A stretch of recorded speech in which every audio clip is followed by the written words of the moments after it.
En mi Instagram os pregunté de qué os gustaría que hiciera un vídeo.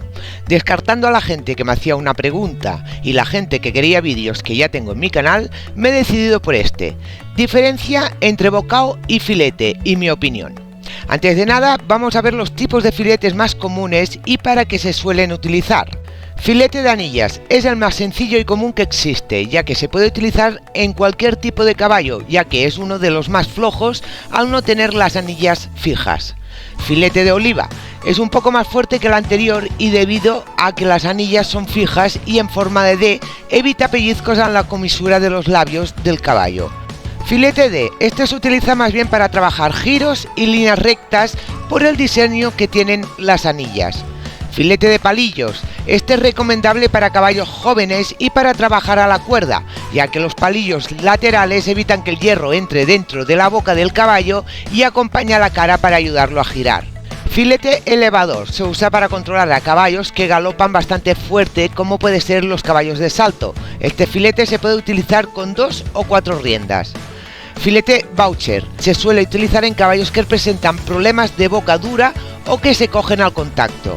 Filetes de palillos Pessoa, está destinado para caballos fuertes y ayuda de una forma progresiva a acostumbrar al caballo a trabajar sin tanta fuerza en la boca. Ahora vamos a ver los bocados. También hay muchos, pero solo pondré 2, ya que todos los bocados más o menos sirven para lo mismo, lo que cambia es que sean más severos o menos, y en el final del vídeo os daré unas directrices para que los sepáis distinguir. Bocado Perham. Este se puede utilizar con 2 o 4 riendas y existen con puente o sin puente en la barra. La presión que ejercemos es mayor por las barras que hacen una acción de palanca. Bocado de doma. Como bien indica su nombre, se suele utilizar en la disciplina de doma clásica, aunque eso no quita que se utilicen ocasionalmente en otras disciplinas. Este bocao va conjuntamente con un filete y se trabaja a 4 riendas, 2 en el bocao y 2 en el filete. Suele utilizarse en ejercicios avanzados de doma, donde se requiere bastante reunión. El filete ayuda a que el caballo no se encapote por culpa del bocado, ya que cuando hay tanta reunión puede ser un problema. Por eso se monta con 2 hierros. Y ahora vamos con la diferencia de estas dos embocaduras.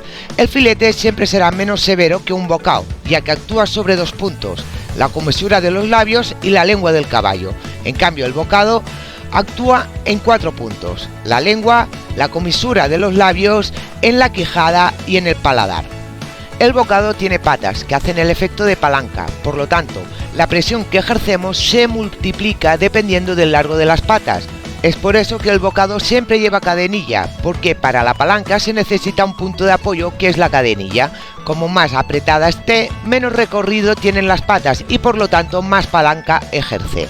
En cambio el filete carece de cadenilla, porque no tiene patas para ejercer palanca, así que esta no serviría para nada. La fuerza que ejercemos en el filete es la misma que recibe el caballo en la boca. Así que la principal diferencia entre bocao y un filete es que el primero es una embocadura más fuerte y se utiliza para controlar caballos más avanzados, mientras que el filete es una opción más suave y adecuada para caballos jóvenes o con la boca muy sensible.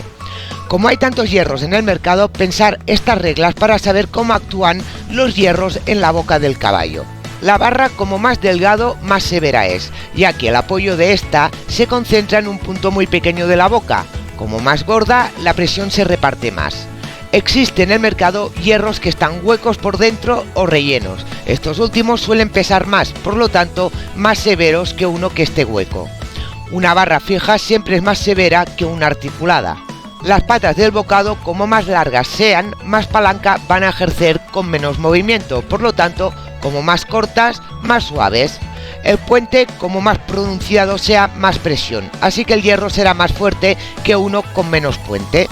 Después de ver todo lo que he explicado, no recomiendo que se usen bocados personas que tengan poco nivel de equitación, ya que al no controlar nuestras manos, al moverlas inconscientemente estamos dando tirones a la boca del caballo y por el efecto de la palanca, por suaves que sean esos tirones, estos se multiplican y el caballo lo nota mucho en la boca.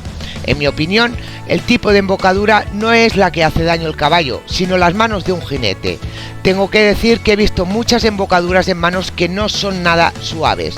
De aquí viene que se diga que los bocados son dañinos, porque para llevar estos hierros se tiene que tener unas manos muy suaves y estables, y estos, amigos míos, no se consigue de un día para el otro. La mayoría de estos caballos obedecen por dolor, y eso no tendría que ser así. Y siempre digo lo mismo, el que lleva un bocado y pone el caballo redondo, le reto que lo haga con un filete, a ver si es capaz. Entonces os daréis cuenta si se pone redondo por dolor o por doma. Iris empezó a domar con un filete partido de 3 piezas. Al ser de 3 piezas es aún más suave que un filete partido de 2. Iris hace 3 años que se empezó a domar y hoy en día hace ejercicios avanzados de doma clásica con el mismo filete. Tengo que decir que no es muy normal esto, pero soy muy reacia a cambiar el hierro a un caballo si este funciona bien con él. Incluso Sparky lo adquirí que lo montaba con un bocado Perham y le cambié el hierro por el mismo que utiliza Iris, un filete partido de 3 piezas. Y con trabajo y paciencia pasé de un caballo retrotado e histérico a un caballo totalmente relajado. Si cada caballo es diferente, imaginaros sus bocas, así que tampoco hay nada escrito frente a qué tipo de hierro puede ir bien a cada caballo. Es cuestión de probar y notar lo que nos dice el equino. Para finalizar el vídeo os dejaré un par de frases de mi Instagram que os dejaré en los comentarios. Cambiar el hierro de un caballo que no obedece es como cambiar el libro a una persona que no sabe leer. Cuando más hierro haya en la boca del caballo, más lejos se está del arte. Cada uno que interprete estas frases como quiera. ¡Hasta la próxima, caballistas!